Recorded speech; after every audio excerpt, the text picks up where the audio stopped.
Hello friends, कैसे हैं आप सब। वेलकम आपका आज की क्लास में। आज की जो हमारी क्लास है वो है कंप्यूटर एप्लीकेशन इन बिजनेस के इंपॉर्टेंट क्वेश्चंस, जिसका कोड है BCOS 183। तो ये जो सब्जेक्ट है इसके बारे में बात कर लेते हैं। तो उसमें क्या है कि जो बिज़नेस होता है उसमें कंप्यूटर कैसे हेल्पफुल है, उसके रोल्स क्या हैं, मींस इन द सेंस कि बिज़नेस में कंप्यूटर क्या क्या वर्क करता है, कंप्यूटर से क्या क्या बिज़नेस को फ़ायदे होते हैं और कंप्यूटर कैसे वर्क करता है बिज़नेस में। इस सब्जेक्ट में हम पढ़ने वाले हैं, लेकिन एग्ज़ाम्स बहुत पास हैं तो मैं जस्ट क्वेश्चंस को डिस्कस करने वाला हूँ। मैंने आंसर्स नहीं लिख पाई। अगर मैं आंसर लिखने बैठता तो आपको शायद बहुत लेट हो जाता, इसलिए मैंने क्वेश्चन डिस्कस किए हैं। आपको पेज नंबर एंड क्वेश्चंस आपको बता दूंगा, तो आप जाकर बुक में पेज नंबर और क्वेश्चंस को रेफर कर सकते हो अपनी नॉलेज के हिसाब से, जैसे आपको समझ में आता हो। अगर आपको समझ में ना आए तो आप मुझसे पर्सनली मत मैसेज करना, ग्रुप में पूछ सकते हो, जिससे कि और जो लोग हैं उनका भी डाउट क्लियर हो जाए। क्योंकि पर्सनली तो सारे मैसेज आ जाते हैं और मैं ऐसा नहीं हूँ जो इग्नोर करूँ, तो मैं रिप्लाई मुझे करना पड़ता है और रिप्लाई करने में टाइम चाहता है, जो मेरे पास अभी फ़िलहाल में नहीं है। ओके, तो हम बात करते हैं पहले। देखो, मैं जैसा बता दूं आपको कि इनकम टैक्स और जो आपका भी एग्ज़ाम हुआ था कॉस्ट अकाउंटिंग। ओके, तो इसमें थोड़ी बहुत मतलब कि मैं इतना खुश नहीं हूँ, क्योंकि मेरे जो इम्पोर्टेंट्स थे उसमें वैसे मोस्टली 80-90% तो कवर हो जाता है, लेकिन इन दो सब्जेक्ट में जस्ट 60% कवर हुआ है। मतलब कि जो एक्यूरेट है 60% कवर हुआ है। तो मैं सिर्फ इतना कहना चाहता हूँ कि इस दो सब्जेक्ट में इग्नू ने पता नहीं कहाँ से क्वेश्चंस दिए। मैंने 2-3 क्वेश्चन देखे, तो उसमें जैसे टाइम बुक कीपिंग था, उसके स्टेप्स नहीं थे, तो इसमें स्टेप्स दे दिए। मतलब कि ये लोग क्या कर रहे हैं, किसी बाहर की जो कॉलेज है ना उसके जो पेपर्स होते हैं उनमें से क्वेश्चन उठा के डाल रहे हैं। इनको कोई फ़र्क नहीं पड़ता कि बच्चे फेल हो रहे हैं या नहीं हो रहे। ठीक है, और एग्ज़ाम के बाद मैं आपको एक वीडियो दिखाऊंगा जिसके थ्रू मैं कुछ मतलब इग्नू के खिलाफ कुछ कार्रवाई भी करवाने वाला हूँ, जो इसका मैनेजमेंट है उसके खिलाफ। तो आप लोग प्लीज़ सपोर्ट करना उस चीज़ के लिए। ओके, तो स्टार्ट करते हैं आज की क्लास। आज की जो हमारी क्लास है वो है explain evolution and applications of computers, what are the advantages and disadvantages of computer. मतलब कि जो कंप्यूटर है उसके एवोल्यूशन क्या है, मतलब कैसे कैसे कंप्यूटर बड़ा हुआ। एवोल्यूशन मतलब क्या होता है? एवोल्यूशन मतलब होता है जैसे मान लो कि हम लोग थे, पहले हम बंदर थे, बंदर से और डेवलप किए, फिर और डेवलप किए, और आज बहुत ही वेल एजुकेटेड पीपल्स हैं, आगे और जाके डेवलप करेंगे। तो वो होता है एवोल्यूशन की चीज़ कैसे मतलब बदतर से बेहतर बनती जाती है। तो एवोल्यूशन कैसे हुआ कंप्यूटर का? जैसा पहले सुना होगा बहुत बड़े कंप्यूटर हुआ करते थे, अब छोटे छोटे कंप्यूटर है। मोबाइल में कंप्यूटर है, बिल्कुल छोटा सा मतलब मोबाइल भी एक टाइप से कंप्यूटर है जिससे हम यूज़ करते हैं। ठीक है, तो मोबाइल वो भी क्या कर रहा है, जो कंप्यूटर काम करता है मोबाइल काम कर रहा है। तो कितने बड़े, जो एक बड़ा सा रूम पूरा कंप्यूटर से भर जाता था, आज एक छोटा सा फ़ोन जिसे हम जेब में मतलब रख के घूम सकते हैं। तो ऐसे इवोल्यूशन कैसे हुआ, उसके एप्लीकेशंस क्या है। ठीक है, what are the advantages and disadvantage of computer. First number question से एक पॉइंट तो आना कंपलसरी है। ओके, तो इनके जो आंसर्स है वो कहाँ मिलेंगे? एवेल्यूशन वाला मिलेगा आपको 8 नंबर पे, एप्लीकेशंस ऑफ कंप्यूटर मिलेगा आपको 14 नंबर पे, एडवांटेज एंड डिसएडवांटेज आपको मिलेंगे 16 एंड 17 नंबर पे। क्वेश्चन नंबर सेकंड की बात करूं तो है describe role of computer in business organisation, trade and commerce, banking and finance. ठीक है, तो कंप्यूटर का रोल क्या है? तीनों में अलग अलग है। बिजनेस ऑर्गेनाइजेशन में अलग रोल है, ट्रेड एंड कॉमर्स में अलग है, एंड बैंकिंग एंड फाइनेंस में अलग है। मतलब कि कंप्यूटर क्या क्या रोल प्ले करता है। तो आप ये जाके पढ़ लेना, बिल्कुल सिंपल है। कुछ कुछ सेम पॉइंट्स भी हैं, तो आप क्या करो, इनको पढ़ लो, समझ लो कि होता क्या है। ठीक है, तो 22 पेज नंबर पे, 25 पेज नंबर पे, 28 पेज नंबर पे आपको ये रोल्स देखने को मिल जाएंगे। अब बात करते हैं क्वेश्चन नंबर थर्ड की, फर्स्ट क्वेश्चन की। तो what is computer software and it's type. ठीक है, कंप्यूटर सॉफ्टवेयर क्या होता है, उसके टाइप्स क्या है। Explain methods to prevent identity theft. Identity theft को प्रिवेंट करने के मेथड्स क्या हैं, तो इसका आंसर मिल जाएगा आपको पेज नंबर 48 एंड 96 पे। थर्ड का सेकंड क्वेश्चन है define usages of plastic money and E payment system in commerce. ठीक है, तो प्लास्टिक मनी के यूसेजेस क्या है और ई पेमेंट सिस्टम क्या है कॉमर्स में, तो इसके आंसर्स मिल जाएंगे आपको 139 पेज नंबर, 143 पेज नंबर। बिल्कुल बेसिक चीज़ है, रटना मत, पॉइंट्स रटने की नीड नहीं है, बस समझ लो कि प्लास्टिक मनी क्या होती है, उसकी मतलब उसको कहाँ यूज़ किया जाता है, और ई पेमेंट सिस्टम कॉमर्स में कैसे रोल प्ले करता है और क्या होता है। तो आप पेज नंबर 139 एंड 143 पे जाके रेफर कर लोगे तो आपको समझ में आ जाएगा। क्वेश्चन नंबर 4 की बात करूं तो है what are the 6 essential security actions and impact on digitalisation in business world. तो 6 इसेंशियल सिक्योरिटी एक्शंस क्या है और डिजिटलाइजेशन का इम्पैक्ट कैसे पड़ता है बिजनेस वर्ल्ड पे। तो ये दो क्वेश्चंस हैं, इंपॉर्टेंट क्वेश्चंस हैं, तो आप पेज नंबर 101 एंड 113 को जाकर रेफर कर लेना, आपको आंसर मिल जाएगा।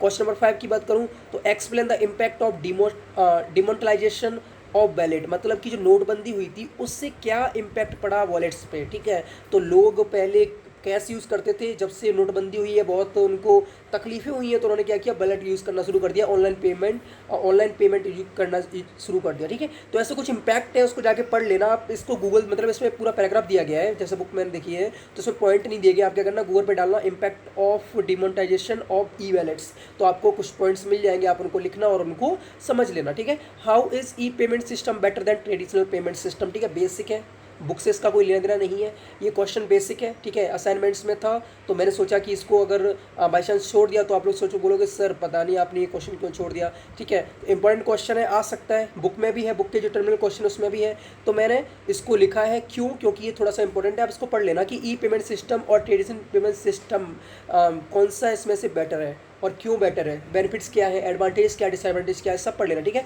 तो ये मिल जाएगा आपको पेज नंबर 148 पे। क्वेश्चन नंबर 6 की बात करूँ तो explain silent features of MS word and different types of text case.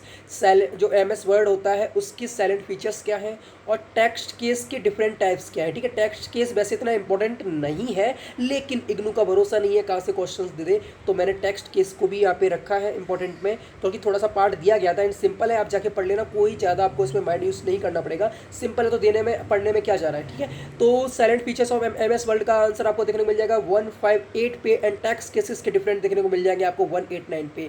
आगे है what is generic structure of business report. Business report के बारे में आपने I think communication, business communication वाले सब्जेक्ट में पढ़ा था, मैंने आपको business letter and business report की फॉर्मेट दिया था, तो वो स्ट्रक्चर जो बिजनेस रिपोर्ट का है, अगर आपके पास वो फॉर्मेट है तो आप उसका यूटिलाइज कर लेना। ठीक है, तो बिजनेस रिपोर्ट का स्ट्रक्चर, आपको जेनरिक स्ट्रक्चर पता होना चाहिए, क्वेश्चन आ सकता है। ओके, आगे बात करते हैं क्वेश्चन नंबर 7 की। तो what are the challenges faced in implementing multimedia tool in business. जो मल्टीमीडिया के जो टूल्स हैं उनको इम्प्लीमेंट करने के लिए कौन कौन से चैलेंजेस फेस करने पड़ते हैं बिजनेस में। ठीक है, तो ये क्वेश्चन है, explain main functions and applications of YouTube in business. ठीक है, तो यूट्यूब के फंक्शंस क्या है और एप्लीकेशंस क्या है, इनमें से एक क्वेश्चन आना मतलब ज़रूरी है, मतलब आएगा ही। ओके, तो ये आपको पार्ट बी, 2 पार्ट है बुक की, पार्ट है पार्ट बी, तो ये पार्ट बी के 29 एंड 34 पेज नंबर पे आपको देखने को मिल जाएगा। आगे बात करते हैं question number 8, explain importance and various factors determining the effectiveness of business presentation. ठीक है, तो इंपॉर्टेंस क्या है और वेरियस फैक्टर्स क्या है, किसके डिटरमाइन करने के, इफेक्टिवनेस ऑफ बिजनेस प्रेजेंटेशन के। ओके, तो ये मिल जाएगा आपको पार्ट बी के 58 पेज नंबर पे। आगे है defined types of business presentation, business presentation के टाइप्स क्या है, तो आपको देखने को मिल जाएगा पेज नंबर 59 पे। अब बात करते हैं डिफरेंस बिटवीन की, तो पहला है Android operating system and window operating system में डिफरेंस क्या है। ठीक है, देख लेना, पढ़ लेना, समझ लेना। दूसरा है एनईएफटी, आरटीजीएस एंड आईएमपीएस। ठीक है, ये तीनों ऑनलाइन पेमेंट मेथड है, तो इन तीनों के बीच में डिफरेंस क्या है। ओके, इसको देख लेना, इसको मैं एक बार करा चुका हूँ, आई थिंक ई कॉमर्स में मैंने कराया है। ओके, अगर आपको ये डिफरेंस नहीं पता है तो आप ई कॉमर्स वाले जो आपके नोट्स हैं उसमें से इनका डिफरेंस ले लेना, मैंने इसमें कराया है, पूरा एक टेबल बना के कराया है इनका डिफरेंस। ठीक है, तो 145 पेज नंबर पे आपको देखने को मिल जाएगा, छोटा सा दिया है, आप नेट से यूज़ कर सकते हैं, गूगल पे जाके सर्च कर सकते हैं, इनका डिफरेंस पूरा आ जाएगा। ठीक है, क्वेश्चन नंबर 3 की बात करूँ तो book mark and cross referencing क्या होता है, पेज नंबर 223 एंड 224 पे देखने को मिल जाएगा। अब देखो, मैं आपको बताता हूँ इग्नू की सबसे बुरी सच्चाई। मैंने कल क्या किया, 6 जो यूनिट है उसको रेफ़र किया, पूरा एनालाइज किया, और बाद में मैंने जब देखा जाके टर्मिनल क्वेश्चंस में, तो क्वेश्चन कहीं और से थे, मतलब कि क्वेश्चंस यूनिट से थे ही नहीं, यूनिट में कुछ और लिखा है, क्वेश्चंस कुछ और है, और इग्नू सबसे बड़ा पागल है। फिर मैंने सोचा चलो गलती से हो गया, अगर क्वेश्चन कहीं से और मतलब लिख लिए होंगे, क्या पता, क्या ऐसे क्वेश्चंस तो यूनिट से देना चाहिए, उसको जो यूनिट में दिया है उससे देने चाहिए, लेकिन ये मैं कभी भी टर्मिनल को रेफ़र नहीं करता। ठीक है ना, असाइनमेंट्स को देखता हूँ, कल मैंने first time terminal and assignment को रेफ़र किया है, तो मैंने फिर क्या किया, असाइनमेंट मंगाया एक बंदे से, मैंने उससे बोला कि भाई असाइनमेंट सेंड कर दे। असाइनमेंट में मैंने क्वेश्चन देखा कि क्या यूनिट 6 से कोई क्वेश्चन दिया गया है, तो उसमें क्वेश्चन दिया गया था। ठीक है, क्वेश्चन कौन सा दिया गया था, प्राइवेट एंड पब्लिक की और एक्टिव एंड पैसिव टैक्स, तो ये क्वेश्चन दिए गए थे। मेरा दिमाग घूम गया, मैंने कहा यार अब यूनिट से क्वेश्चन दूँ या फिर इससे दूँ, तो मैंने क्या किया, यूनिट से तो कवर किए हैं, लेकिन उसके साथ साथ आउट ऑफ सिलेबस लिख के मैंने यहाँ पे भी ये 2 क्वेश्चन जो इंपॉर्टेंट है उनको कवर किया है, जो कि टर्मिनल क्वेश्चन से है। तो एक्टिव एंड पैसिव टैक्स के बीच में डिफरेंस देख लेना, प्राइवेट एंड पब्लिक की के बीच में डिफरेंस देख लेना। अगर आपको विश्वास ना हो तो जाके देख लीजिए यूनिट 6 के टर्मिनल क्वेश्चन एंड जो दिया गया उसमें जस्ट एक छोटा सा note, OTP, one time password, वो रेफ़र किया गया है जो टर्मिनल क्वेश्चंस में और यूनिट में। अदरवाइज जितने भी क्वेश्चंस हैं, आई थिंक 10 to 12 क्वेश्चंस हैं, कोई भी ऐसा क्वेश्चन नहीं है जो टर्मिनल क्वेश्चंस में है और यूनिट में उसको रेफर मतलब उस यूनिट में उसको एनालाइज किया गया हो। ओके, तो आगे बढ़ते हैं शॉर्ट नोट्स की तरफ। तो इसमें पहला है components of computer hardware and software. जो कंप्यूटर के हार्डवेयर और सॉफ्टवेयर उनके कंपोनेंट्स क्या है, 12 पेज नंबर मिल जाएगा आपको देखने के लिए, इंपॉर्टेंट है। दूसरा है types and advantages of computer network. जो कंप्यूटर नेटवर्क होता है उसके एडवांटेजेस क्या है और टाइप्स क्या है, पेज नंबर 31 एंड 32 पे देखने को मिल जाएगा, 31 एंड 32।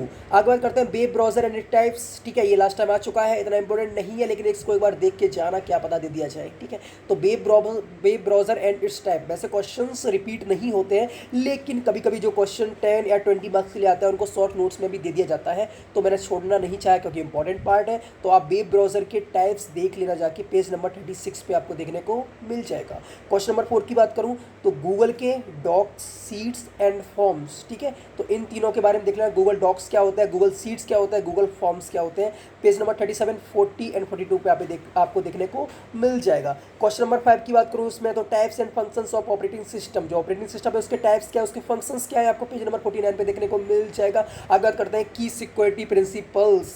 की सिक्योरिटी प्रिंसिपल्स क्या है तो आपको पेज नंबर 97 पे देखने को मिलेगा। और कैप्चा कोड एंड टाइप। ठीक है, कैप्चा कोड सबको पता है और इसके टाइप्स क्या होते हैं देख लेना, पेज नंबर 116 पे मिल जाएगा आपको। ओके, अब बात करते हैं नेक्स्ट क्वेश्चन, तो है IMAP और POP3 1 to 7 पे। ठीक है, इसका डिफरेंस समझ लो या फिर इनके बीच में इन दोनों को समझ लेना कि दोनों में डिफरेंस क्या है और दोनों के बीच मतलब ये दोनों होते क्या है, तो पेज नंबर 1 to 7 पे आपको देखने को मिल जाएगा। आगे बात करते हैं वर्ड प्रोसेसिंग एंड रिबन्स। ठीक है, तो ये आपके शॉर्ट नोट में पूछ सकते हैं। ठीक है, वर्ड प्रोसेसिंग कोई क्वेश्चन भी आ सकता है। अब आपको वर्ड प्रोसेसिंग नहीं पता तो आप इसका आंसर नहीं दे पाओगे, तो वर्ड प्रोसेसिंग क्या होती है इसको समझ लेना, रिबन क्या होता है इसको भी समझ लेना। 156 एंड 163 पे आपको देखने को मिल जाएगा। क्वेश्चन नंबर 10 की बात करूँ तो meaning and components of mail merger. Mail merger की मीनिंग क्या है, कंपोनेंट्स क्या है, 205 पेज नंबर पे है। ओके, अब बात करते हैं outline of reports 233 and report finalisation 242। ठीक है, तो आप इनको भी पढ़ लेना। आगे बात करते हैं गूगल एडसेंस अकाउंट क्या होता है। ठीक है, तो पार्ट बी के 37 पेज नंबर पे आपको देखने को मिलेगा।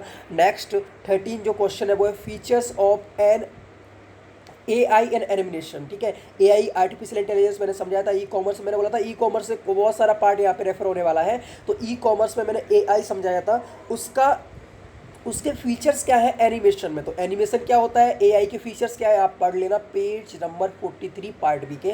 ओके, बात करते हैं steps in preparing a project presentation. Project presentation के प्रिपेयर करने में कौन कौन से स्टेप्स होते हैं, तो पार्ट बी के 62 पेज नंबर पे आपको इसका आंसर मिलेगा। ओके, आगे बात करते हैं क्वेश्चन नंबर 15 की। तो डिफरेंट टाइप्स ऑफ रेशियोज के टाइप। ठीक है, इसमें आपके वो टर्नओवर रेशियो और इन्वेंट्री टर्नओवर रेशियो सारे रेशियोज में आपको दिए गए हैं, तो आप एक बार जाके इनको ऊपर से माइंड से पढ़ लेना। कुछ 10 to 12 रेशियो दिए गए हैं, तो आप इनमें से कुछ 5 to 6 रेशियोज को क्या करना याद कर लेना। ओके, तो डिफरेंट टाइप्स ऑफ रेशियोज आपको पार्ट बी के पेज नंबर 191 पे देखने को मिलेगा। आगे बात करते हैं 16th क्वेश्चन की। तो capital budgeting and its two method, मतलब कि कैपिटल बजटिंग क्या होता है उसके दो मेथड क्या है, पेज नंबर 200 पे आपको देखने को मिल जाएगा। 17 पेज नंबर की बात 17 क्वेश्चन की बात करूं तो लुकअप, बिलुकअप एंड एच लुकअप। ठीक है, तो ये 3 टर्म्स हैं आपको पेज नंबर 168 पे पार्ट बी मतलब जो बुक है उसके पार्ट बी के 168 पेज नंबर पे देखने को मिलेगा। इससे ऊपर वाला जो क्वेश्चन है वो भी पार्ट बी के 200 पेज नंबर पे है, तो पार्ट ए में मत खोजना। ओके, बात करते हैं 8th क्वेश्चन की। तो 8th क्वेश्चन है क्लासिफिकेशंस ऑफ कंप्यूटर। कंप्यूटर का क्लासिफिकेशंस लास्ट टाइम आया था। ठीक है, पूरा क्वेश्चन था, 20 मार्क का क्वेश्चन था। ठीक है, तो इसके यहाँ पे 20 मार्क्स या 10 मार्क्स लिए आने के चांसेस नहीं हैं, लेकिन उनमें जो कंप्यूटर्स के टाइप्स दिए गए हैं उनके आने के चांसेस हैं। मैंने क्या बोला कि 20 या 10 मार्क्स के लिए क्वेश्चन आने के चांस नहीं है, लेकिन जो उसमें टाइप्स दिए गए कंप्यूटर के उनको शॉर्ट नोट में पूछ सकता है। ठीक है, तो इसलिए आप इसको एक बार देख लेना कौन कौन से टाइप्स होते हैं कंप्यूटर के। तो आपको पेज नंबर पार्ट ए के पेज नंबर 9 पे देखने को मिलेगा, जो कि हमारा यूनिट फर्स्ट है। आगे बात करते हैं steps to open a file for editing. ठीक है, तो एडिटिंग को ओपन करने मतलब किसी फाइल को ओपन करने के लिए एडिटिंग के लिए कौन कौन से स्टेप्स होते हैं, तो आप इसका आंसर गूगल से सर्च कर लेना। ठीक है, क्योंकि बुक में थोड़ा सा अलग से दिया गया है तो उसमें समझ में नहीं आएगा, तो आप इसका गूगल पे सर्च कर लेना, आपको पॉइंट्स मिल जाएंगे। आगे बात करते हैं क्वेश्चन नंबर 20 की। तो functions of MS Excel, MS Excel के फंक्शंस क्या है आप इसका गूगल कर लेना। ओके, तो ये 2 क्वेश्चन आपको गूगल से करना है। तो आई थिंक आपको समझ में आ गया होगा कि कौन कौन से इंपॉर्टेंट टॉपिक्स हैं। ठीक है, ज़्यादा इसमें पढ़ना मत, बहुत सारी यूनिट्स हैं, जैसे पार्ट बी में बहुत सारे यूनिट्स हैं, बहुत ही उसमें ज़्यादा मतलब ज़्यादा ही उसमें कुछ अलग अलग दिया गया है, उस पर ज़्यादा फोकस मत करना, वैसे क्वेश्चंस नहीं आएंगे आपको। देखो हार्ड पेपर आएगा तो उसमें से क्वेश्चन दे सकता है इग्नू, क्योंकि मुझे लगता है कि इग्नू चाहता है कि बच्चों को फेल किया जाए, ठीक है, मतलब कि बच्चों को फेल करने पर उन्हें 700 रुपीज़ मिलते हैं रिवैल्यूएशन के। मैं चाहता हूँ कि इग्नू की जो ये मतलब कि जो 700 रुपीज़ वाला जो ये चलाते हैं कि अगर आप कॉपी चेक करा रहे हो, ठीक है, तो उसमें 700 रुपीज़ लग रहे हैं, तो इस पर मैं एक मतलब वीडियो बनाने वाला हूँ कि इसको कैसे सॉल्व किया जा सकता है जिससे बच्चों के पैसे ख़राब ना हो, ठीक है। तो उसके बाद फिर हम क्या करेंगे, एप्लीकेशंस लिख के इग्नू से, मतलब इग्नू को मतलब एप्लीकेशन दे के उनसे शिकायत करेंगे, ठीक है। और मैं 100% श्योर हूँ कि अगर मैंने इस काम पे वर्क किया तो मैं जो काम वर्क करता हूँ मैं इसको करके रहता हूँ, तो मैं इसको भी करके रहूँगा और इग्नू को इसका जवाब देना पड़ेगा। ओके, तो आगे बात करते हैं अब देखते हैं इग्नू को, देखते हैं कि इसने क्या क्या किया। देखो टर्मिनल क्वेश्चन 6 के क्या है, व्हाट इज फिशिंग, नामो निशान नहीं यूनिट में। Light list some security attacks, नामो निशान नहीं है यूनिट में। Which technique is based on Vernam cipher, इसका भी कोई मतलब अता पता नहीं है। डिफाइन क्रिप्टनालाइसिस, ये भी पता नहीं कहाँ है यूनिट में। What is plain text cipher text and coded text, ये भी मुझे देखने को नहीं मिला। ओके, एक्सप्लेन डिजिटल सिग्नेचर, इसका भी पता नहीं है कहाँ है। 7 है define integrity and non repudiation, पता नहीं है यूनिट में हैवी है या नहीं है। एक्सप्लेन एनी टू क्लासिकल शाइपर, पूरी यूनिट में कहीं देखने को नहीं मिला, एक वर्ड भी नहीं है। एक्सप्लेन वन टाइम पासवर्ड, ये दिया गया है यूनिट में, मैं इसकी बात करता हूँ, दिया गया है। Water active and passive attacks, पता नहीं कहाँ है यूनिट में। What do you mean by DES in cryptography, लगता है इनविजिबल है, दिखता ही नहीं यूनिट में। Explain the use hash function in cryptography, cryptography का नामो निशान नहीं यूनिट में। What do you mean by private and public की, है ही नहीं यूनिट में, लेकिन असाइनमेंट में आपको क्वेश्चन देखने को मिल जाएगा। What do you mean by hackers, hackers क्या होते हैं, मतलब तो हमें पता है क्योंकि हम पढ़ चुके हैं किसमें, ई कॉमर्स में, लेकिन यूनिट में इसका कोई अता पता नहीं है, नामो निशान नहीं है।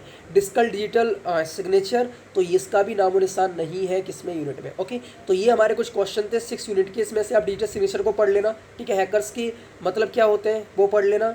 वन टाइम पासवर्ड तो आप जानते ही हो, ठीक है। एक्टिव एंड पैसिव अटैक्स का मैंने दे ही दिया, प्राइवेट पब्लिक की का मैंने दे दिया। उसके बाद इसमें एक और है जो कि है क्रिप्ट एनालिसिस, ठीक है। क्रिप्ट एनालिसिस क्या होता है इसको भी समझ लेना एक बार, ठीक है। और बर्मन चैपर को छोड़ दो, कोई दिक्कत नहीं है। तो देखो ये है इग्नू का, अगर आपको विश्वास ना है तो आप जाके अपनी बुक खोलिए, यूनिट 6 को रेफर करिए पूरा, उसके बाद इन टर्मिनल क्वेश्चन को देखिए। और अगर मैं गलत हूँ तो आप लोग कमेंट में बता सकते हो कि सर आपने गलत बोला है, मेरे बुक में तो दिया गया है, क्योंकि मैंने PDF से रेफर किया है, मुझे PDF दी गई थी ई ज्ञान कोर्स पे है, तो मैंने उसमें रेफर किया, तो उसमें तो ऐसा कुछ नहीं है, गलती हो सकती है सर आपकी बुक में दिया गया हो। लेकिन एक बंदे से मैंने फिर कंफर्म किया तो उसकी बुक में भी सेम जो मेरे में वही है कि क्वेश्चंस अलग है और अंदर का मटेरियल अलग है, ठीक है। तो इग्नू का भरोसा नहीं है कहाँ से questions they, out of book out of syllabus भी क्वेश्चन दे देता है। ओके, तो आप लोग निश्चिंत रहिए, अगर आप इतना कर लेते तो आपके अच्छे मार्क्स स्कोर हो जाएंगे। मैं फिर से कहता हूँ मेरे चैनल का नाम है रट्टा फरार, तो मैं रट्टा मार पे कभी बिलीव नहीं करता। आपको क्या करना है, आपको बस समझना है, चीज़ों को समझ के अपने मन से लिख के आ जाइए, मार्क्स आपको मिलेंगे। ऑल द बेस्ट आपके एग्जाम्स के लिए, टेक केयर, थैंक यू।